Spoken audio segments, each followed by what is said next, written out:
Saya Pendeta HKBP Resort Parulian di Tongnihuta menyapa Bapak Ibu serta saudara-saudaraku sekalian dimanapun saat ini berada. Salam sejahtera bagi kita semua. Sebelum kita mendengar dan merenungkan firman Tuhan, marilah kita berdoa. Ya Tuhan, berfirmanlah bagi kami, firman-Mu sumber kekuatan kami. Amin. Firman Tuhan yang menjadi sumber kekuatan dan sukacita bagi kita dalam melaksanakan aktivitas kita satu hari ini, Selasa 22 Agustus 2023, tertulis dalam Kitab Ayub pasal 5 ayat 8. Demikian firman Tuhan. Tetapi tentu aku akan mencari Allah, dan kepada Allah aku akan mengadukan perkaraku. Serahkan perkaramu kepada Allah. Saudaraku yang terkasih dalam Kristus Yesus, kita tahu cerita Ayub. Dia seorang yang saleh dan jujur. Ia takut akan Allah dan menjauhi kejahatan. Ayub hidup bahagia dengan keluarganya dan memiliki harta yang banyak, sehingga dia adalah seorang yang terkaya dari semua orang di sebelah timur. Dapat kita baca dalam Ayub pasal 1 ayat 1 sampai 3. Oleh perkenanan Tuhan, Ayub dicobai iblis.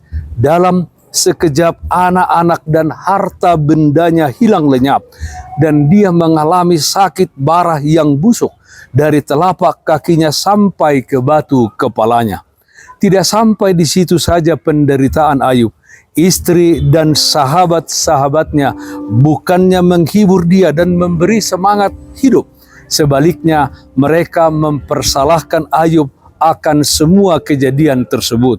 Mereka meragukan kesetiaan Ayub kepada Allah, dan oleh karena ketidaksetiaannya lah Allah menghukumnya.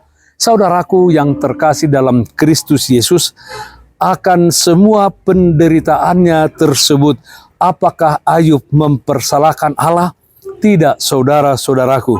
Sebaliknya, Ayub mengatakan, tentu aku akan mencari Allah, dan kepada Allah aku akan mengadukan perkaraku. Nats renungan hari ini. Ayub tidak menyalahkan Allah akan musibah yang dialaminya, sebab apa yang dialami Ayub bukanlah hukuman dari Tuhan. Ayub percaya bahwa Tuhan punya rancangan yang luar biasa kepadanya, sehingga dia diizinkan Tuhan untuk dicobai kesetiaannya. Saudaraku yang terkasih dalam Kristus Yesus, dalam kehidupan yang kita jalani pada saat ini, setiap kita pasti mengalami suka dan duka kehidupan.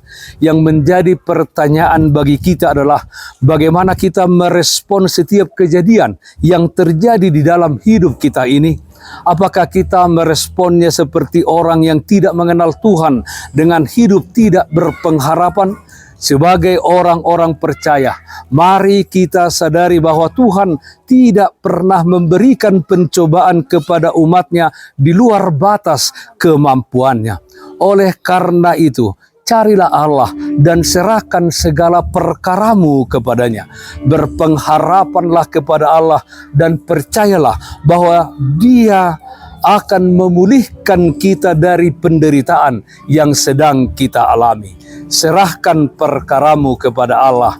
Amin. Mari kita nyanyikan buku ND 24 ayat 3, Tatap Hamion. Sairamo tibe hamion sude maradupon musunami asa unang magohami. Sairamo tibe hamion sude. Marilah kita berdoa.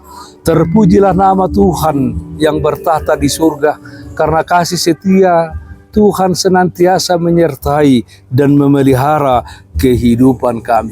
Di tengah-tengah dunia ini Tuhan, banyak perkara-perkara yang kami hadapi yang terkadang membuat kami menderita dan kesusahan. Ya Tuhan, kami serahkan seluruh perkara hidup kami ke dalam tangan pengasihan Tuhan. Kiranya Tuhan memampukan kami untuk menjalaninya. Kami berdoa, yang sakit Tuhan berikan kesembuhan, yang berduka dimanapun saat ini berada Tuhan berikan penghiburan.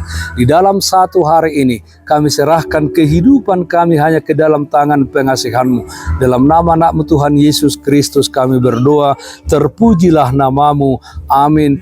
Kasih karunia Tuhan kita Yesus Kristus, kasih setia dari Allah Bapa serta persekutuan Roh Kudus, itulah yang menyertai-Mu hari ini kekal sampai selama-lamanya. Amin. Bapak, Ibu, saudara-saudara yang terkasih, taatlah akan protokol kesehatan. Jagalah kesehatan jasmanimu, terlebih kesehatan rohanimu. Bersihkan hatimu, cintai dan kasihilah sesamamu. Tetaplah berdoa kepada Tuhan, sumber berkat dan anugerah di dalam kehidupanmu. Salam kasih dari Tuhan Yesus Kristus untuk saudaraku semua. Salam sehat, tetap semangat. Tuhan Yesus memberkati. Shalom.